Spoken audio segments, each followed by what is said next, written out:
حضور اکرم صلی اللہ علیہ وسلم نے آخری خطبے کے اندر اعلان کیا کہ عربی اور عجمی میں کوئی فرق نہیں. ایک سمبولک کیفیت. یہ تو مسلمان ہی تھے نا، عرب اور عجم کے مسلمانوں کے درمیان بھی انہوں نے کہا کہ ان لوگوں میں کوئی فرق نہیں. کیوں؟ کیونکہ انہوں نے نشاندہی کی اس بات کی بھی کہ انسانوں کے اندر انسان جو فرق ڈالتا ہے تو اللہ تعالیٰ کے ہاں تو انسانیت ہی ایک معیار ہے. تو انہوں نے نسل کے اعتبار سے اس فرق کو ختم کیا کہ عربی اور عجمی میں کوئی فرق نہیں. دوسری مذاہب کے اعتبار سے بات کی کہ حقوق کے اعتبار سے برابر ہوں گے. تیسرے پھر آپ آج کل دیکھتے ہیں نا، نسل کی بنیاد پر فرق کر لیتے ہیں، رنگ کی بنیاد پر فرق کر لیتے ہیں. بلکہ پرانی باتیں نہیں ہیں. 1964 تک امریکہ کے اندر جو سیاہ فام لوگ تھے ان کا ووٹ آدھا تھا. 1964 تک آدھا تھا. جب اسلامی ریاست نے آج سے 1300-1400 سال پہلے سب کو برابر کر دیا، عربی اور عجمی کو برابر کر دیا. تو یہ جو جستجو ہے انسان کی برابری کی اور انصاف کی انسانوں کے درمیان، یہ جاری ہے، جاری رہے گی. اور کامیاب ریاستیں وہ ہیں جو اپنے گھر کے اندر ایک یونٹی پیدا کرتی ہے اس بات سے کہ یہاں انسان سب برابر ہے، قانون کے اعتبار سے برابر ہے، اپارچونٹیز کے اعتبار سے برابر ہیں. تو یہ ایک سٹرگل ہے جو جاری رہے گی. لہذا اس کے اندر ہی ریاست پاکستان آتی ہے کہ ریاست پاکستان کا ایک خواب ہے کہ ریاست مدینہ کے اصولوں کو اپنائے بھی. اور ان اصولوں کے اندر کیا چیزیں ہیں جو رائٹس، میں سمجھتا ہوں میں آج قانونی بات سے کروں گا کہ جو معاہدے حضور اکرم صلی اللہ علیہ وسلم نے کیے اور جو چارٹر جس کے متعلق لوگ کہتے ہیں کہ اس کے اندر شاید کچھ بڑھا دیا گیا ہو، کچھ کم کر دیا گیا ہو، مگر وہ پرنسپلز کے اعتبار سے بالکل آیا ہے. وہ پرنسپلز کیا تھے؟ اچھا، وہ صرف اگر مسیحیوں کے ساتھ وہ چارٹر ہوا تو اس کا مطلب وہ ایک سمبولک کیفیت تھی. جب عربی اور عجمی کا ذکر ہوا تو ایک سمبولک کیفیت ہے کہ اس سے مثال کے طور پر تصور کر لو کہ سب کے ساتھ کیا کرنا ہے. وہ کیا معاہدہ تھا جو حضرت عمر کے حوالے سے بھی منسوب ہے، حضور اکرم صلی اللہ علیہ وسلم کے حوالے سے منسوب ہے، اور وہ سینٹ کیتھرینز مونسٹری سائنائی کے اندر بھی ایک ڈاکیومنٹ موجود ہے جو گرجا وہاں پر ہے، اس میں وہ محفوظ ہے. اور وہ کیا کہتا ہے؟ وہ یہ کہتا ہے کہ یہ معاہدہ میری امت کا اور میرا مسیحی برادری کے ساتھ اور لوگوں کے ساتھ ہے. کیا معاہدہ ہے؟ معاہدہ یہ ہے کہ جب اسلام پھیلا اور جو اسٹیٹ بن گئی تو اسٹیٹ کی ذمہ داریوں کا تعین اب ہونے لگا. پہلے جب حضور اکرم صلی اللہ علیہ وسلم مدینہ گئے تو مدینہ کے لیے جو صحیفہ طے کیا گیا اور جو بات ہوئی وہ شہر کے لیے تھی، بٹ سمبولک تھی مستقبل کے حوالے سے. جو میرے نبی صلی اللہ علیہ وسلم نے معاہدے کیے، صلح حدیبیہ بہترین معاہدہ. میں سمجھتا ہوں کہ میں 14 اگست کی تقریر میں اس سے پہلے بھی یہ کہہ رہا تھا کہ اگر افغانستان کے اندر کوئی کیفیت پیدا ہو تو لوگ ذہن میں صلح حدیبیہ کو رکھیں تاکہ آپس میں ٹروتھ اور ریکنسیلیشن کی کیفیت ہو اور قوم بنائی جائے. قوم بنتی ہے اپنی منافرتیں ختم کر کے، قوم بنتی ہے سیکٹیرین منافرتیں ختم کر کے بھی. یہ مذہب کے اندر جو سیکٹس ہوتے ہیں وہ منافرتیں بھی ختم کر کے قوم بنتی ہے. نسل کی بنیاد پر منافرتیں ختم کرتی ہے، برادریوں کی بنیاد پر منافرت ختم کرتی ہے. تو قائد اعظم کا جو پیغام تھا یونٹی، فیتھ اینڈ ڈسپلن، وہ انہی چیزوں کی طرف اشارہ تھا. اور جو قومیں یہ کر لیتی ہیں وہ کامیاب ہوتی ہیں دنیا میں بھی. آخرت کی بات الگ ہے، وہ دنیا میں بھی کامیاب ہوتی ہیں. تو وہ کیا تھا معاہدہ؟ چارٹر جو تھا، چارٹر یہ تھا کہ تمہارے گرجا محفوظ رہیں گے، تمہارے گرجاؤں کے اندر کوئی توڑ پھوڑ نہیں کرے گا. اسپرٹ تو موجود ہے نا. تو آج جب لوگ کسی جگہ جا کر اتفاقیہ کوئی کارروائی ہوتی ہے تو میں سمجھتا ہوں کہ یہ لوگوں کی لا علمی ہے اس بات سے کہ یہ منافرت جا کر کسی مندر کو خراب کریں، کچھ کریں. اچھا، یہ انسیڈنٹس ہوتے رہیں گے، پریشانی کا باعث میرے لیے ضرور ہے، مگر جو رسپانس ہے وہ ریاست کی فوراً ہو انصاف کے اعتبار سے. یہ معیار ہے ریاست کا. انسیڈنٹس نفرت کی بنیاد پر ہوتے ہیں، دنیا میں ہو رہے ہیں. کوئی جسٹیفیکیشن نہیں ہے کہ پاکستان میں ہو، مگر میں کہتا ہوں جس سپیڈ کے ساتھ یہ جو مائنورٹی کمیشن ہے یا حضرات ہیں یا ہمارے منسٹر ہیں، اور یہ جو ڈپٹی کمشنر ہیں اور جو حکومتیں ہیں جس سپیڈ کے ساتھ اس کے اندر رسپونڈ کریں تو یہ جو آگ لگنے کا امکان ہوتا ہے اس کو فوراً بجھانے کی طرف جائیں. یہ ہے اسٹیٹ کی رسپانسبلٹی. اچھا، اسٹیٹ کی ایک اور رسپانسبلٹی ہے کہ معاشرے کو بھی تیار کریں کہ یہ منافرتیں ختم کرو. معاشرے ناکام ہیں دنیا کے، میں آپ کے سامنے حقیقت بیان کر رہا ہوں. معاشرے ناکام ہیں دنیا میں. بڑی بڑی پڑھی لکھی قوموں کے اندر منافرت مذہب کی بنیاد پر بڑھ رہی ہے، کم نہیں ہوئی ہے. اس کے اندر اگر مجھ جیسا ملک پاکستان اگر یہ بات کرتا ہے کہ نہیں یہ منافرتیں ہمیں بین المذاہب ہم آہنگی کرنی ہے، منافرتیں کرنی ہے، تو آپ تو قوموں کے لیڈر بننے کا امکان آپ کا ہے. اس اسپرٹ کو کیری کرنا میرے اوپر فرض بنتا ہے. عمران خان صاحب پرائم منسٹر نے کہا کہ ہم دنیا کو دکھائیں گے کہ ریاست کیسی ہے، مسلمانوں کی ریاست کیسی ہوگی. پھر قائد اعظم نے جو یہ وعدہ کیا 11 اگست کو، یہ لوگوں کا کہنا یہ ہے کہ یہ وعدہ ہے، یہ پیکٹ ہے مائنورٹیز کے ساتھ، یہ پیکٹ ہے. یہ 14 اگست کے بعد کی تقریر نہیں ہے. 14 اگست کے بعد کی تقریر ہوتی تو چلو یہ کہا جاتا کہ ریاست بن گئی ہے، اب مسلمانوں سے اور دوسرے مذاہب کے درمیان بات چیت ہو رہی ہے جو قانون بنتے ہیں. یہ پیکٹ ہے، packet before the state was born, کہ اس کو ہم نے امپلیمنٹ کرنا ہے. اچھا، اب یہ ساری تو میری وراثت ہے، اور اس اعتبار سے میں سمجھتا ہوں کہ کیا چیزیں ہیں ان معاہدوں کے اندر کیا ہیں. تو میں کچھ انگلش میں بات کروں گا کیونکہ یہ بات بڑی اہم ہے. کبھی غلط فہمیاں، ایک پچھلے سال یا اس سے پہلے ایک بات میں نے کہی تھی، وہ غلط فہمیوں کی نظر ہو گئی، مگر دنیا کو یہ پیغام جانا چاہیے. دنیا کے اندر عمران خان صاحب ہمارے پرائم منسٹر اسلامو فوبیا کے اعتبار سے دنیا کو کہنا چاہتے ہیں کہ یہ تعصب جو ہے یہ ختم کرو. اور یورپ تو تازہ گزرا ہے اس تعصب سے یہودیوں کے خلاف. لہٰذا جو ہم کہہ رہے ہیں وہ کہہ رہے ہیں کہ یہ تعصب جو ہے یہ قوموں کو توڑ دیتا ہے. آپ نے ابھی مثال دی کہ کرتارپور کا ایک مثال ہے. میں سمجھتا ہوں آپ دیکھیے دنیا میں ہو کیا رہا ہے. یروشلم سکڑتا جا رہا ہے اور کرتارپور جیسا کوریڈور کھل رہا ہے. تو لیڈرشپ ہے کہاں؟ لیڈرشپ پاکستان میں. بڑی مثال ہے. یعنی یہ کہ آپ نے بغیر ویزا کے، بغیر پاسپورٹ کے، ایک وہ ملک جو کبھی کبھی اپنے آپ کو پوزیشن کرتا ہے کہ وہ دشمن ملک ہے، وہاں کے لوگوں کے لیے آپ نے کھول دیا، اپنے سکھ بھائیوں کے لیے آپ نے کھول دیا. کیا ہو؟ تو یہ ہے وہ مثال جو دنیا میں قائم ہوگی، اور یہ قیادت اللہ کا شکر ہے کہ پاکستان کے پاس ہے. تو ان جو حضور اکرم صلی اللہ علیہ وسلم کا پیٹ کے گرجاؤں کو محفوظ رکھو، یہ زبردستی شادیاں مت کرو. فورس میرجز وہاں سے معاملہ شروع ہو جاتا ہے کہ زبردستی شادی کرنے کی اسلام کے اندر کوئی اجازت، کوئی امکان ہی نہیں ہے کہ کہیں سے اجازت مل جائے. لہٰذا وہاں سے شروع ہوتا ہے. پھر یہ کہ ان کے ہیرارکی کے اندر کوئی گڑبڑ مت کرنا. ڈونٹ ڈسٹرب دا ہیرارکی، کہ جو پادری سسٹم ہے جو بھی ہے وہ یہ چلاتے رہیں، اس کو بھی ڈسٹرب نہیں کرو. ان کی چیزوں کو محفوظ رکھو. اور اس کے بعد میں ان 10 نکات پر آنا چاہتا ہوں جو ایک اسلامی ریاست کو دینا چاہیے، اور پھر وہ کہاں سے دیتا ہے. ایک تو پہلا رائٹ ہے رائٹ ٹو نو ڈسکریمنیشن، کہ کسی کے ساتھ تم تفریق نہیں کر سکتے. کس بیسس پر؟ مذہب کے بیسس. میں تو کہتا ہوں نسل کی بیسس پر، میں کہتا ہوں برادری کی بنیاد پر، میں کہتا ہوں کسی بنیاد پر کوئی ڈسکریمنیشن نہیں ہونا چاہیے.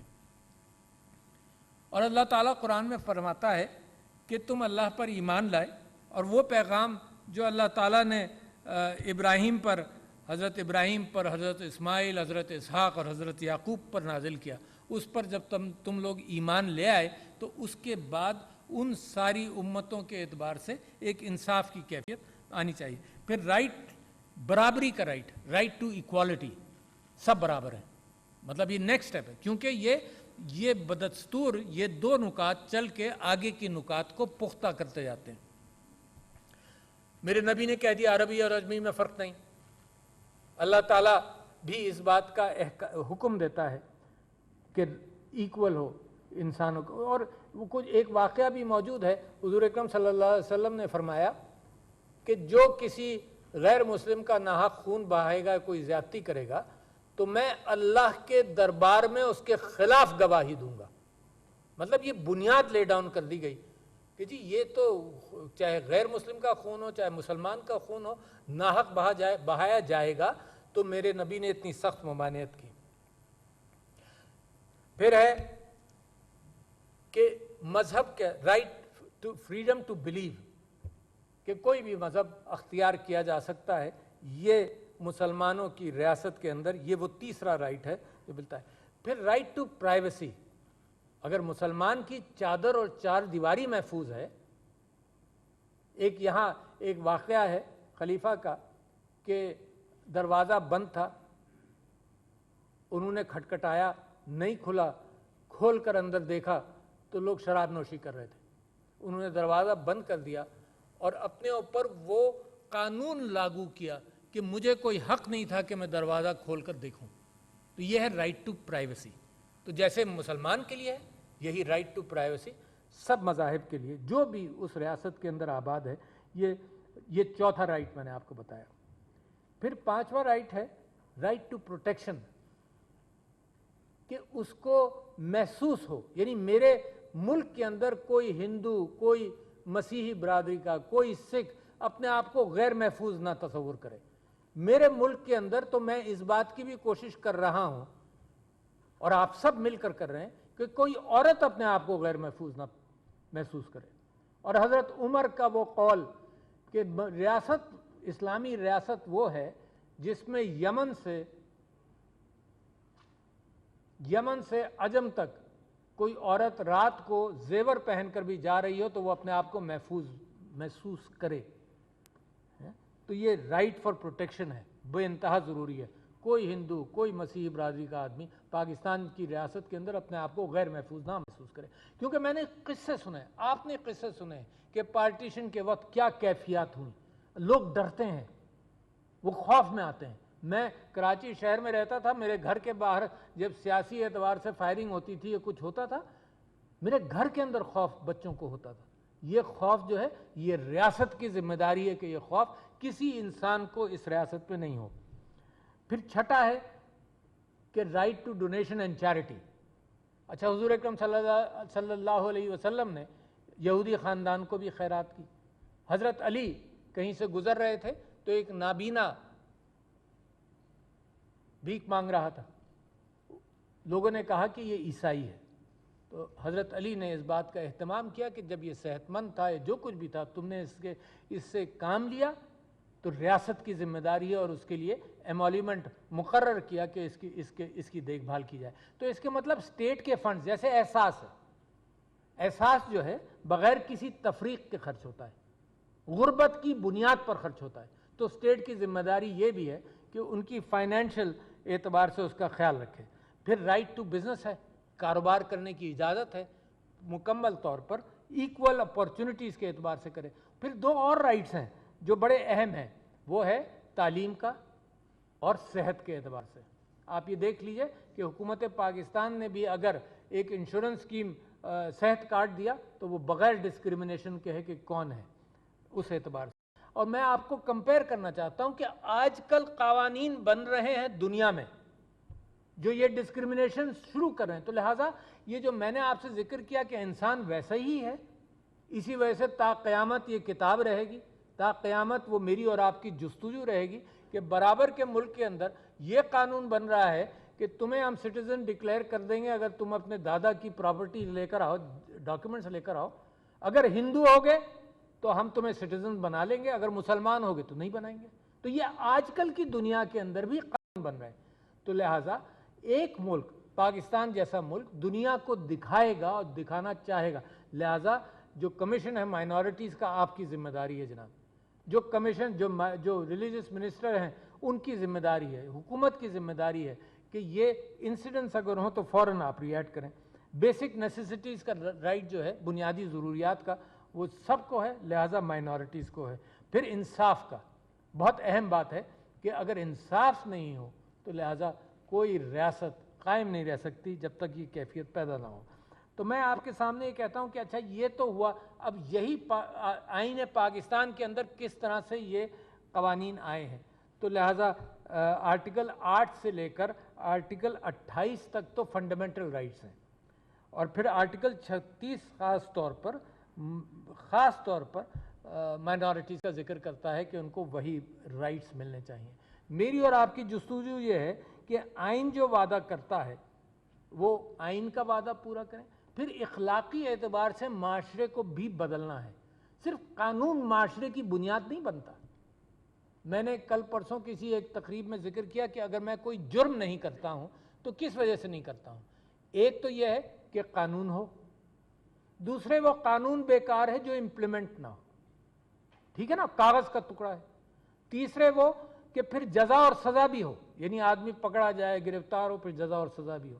مگر سب سے بڑا قانون میرے اندر میری مذہب کی لمیٹیشنز ہیں، کیونکہ مجھے تو باہر کے پولیس والے کی ضرورت نہیں۔ اگر پولیس والا میرے اندر کا جاگا ہوا ہے تو معاشرے کی ان معاشروں کی بہت بڑی طاقت بنتا ہے جن معاشرے کے اندر وہ دل کے اندر اللہ کا قانون اپنے ڈال لیتے ہیں۔ چوتھی بات ہوئی، پانچویں بات ہوئی کہ معاشرہ اپنے کلچر کے اعتبار سے چیزوں کو روکتا بھی ہے، معاشرہ روکتا ہے، یہ قانون کا انتظار نہیں کرتا۔ معاشرہ پولیس والوں کا انتظار نہیں کرنا چاہیے، معاشرے کو خود روکے، کیونکہ فاسق، جھوٹے، لڑانے والے لوگ معاشرے میں موجود ہوتے ہیں، کم فہم ہوتے ہیں، جن کو عقل اتنی نہیں ہے، جن کو علم نہیں ہے، یا علم کے باوجود وہ تعصب کی جڑ کو پکڑے ہوئے ہیں، تو ان کے لیے معاشرے کی ذمہ داری ہے۔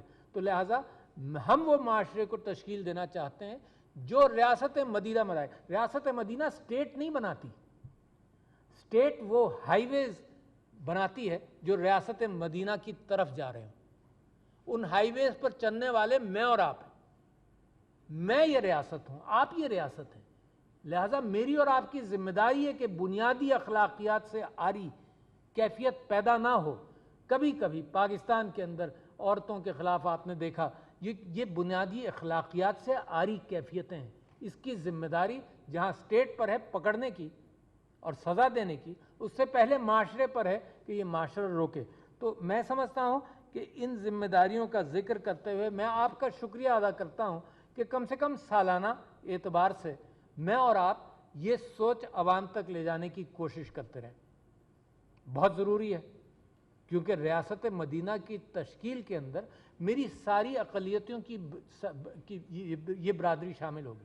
بغیر قائد اعظم کے کہے ہوئے بات کے unity is not related to a particular religion اور اے پرٹیکولر برادری اور particular race, unity of Pakistanis, کیونکہ اسی ریاست کو ہم آرگنائز کر سکتے ہیں نا، ہم کسی اور ریاست کو تو کر نہیں سکتے۔ لہذا ساری محنت، انٹلیکچوئل محنت ہم اپنے اوپر کریں۔ انٹلیکچوئل محنت میں پیسہ نہیں خرچ ہوتا۔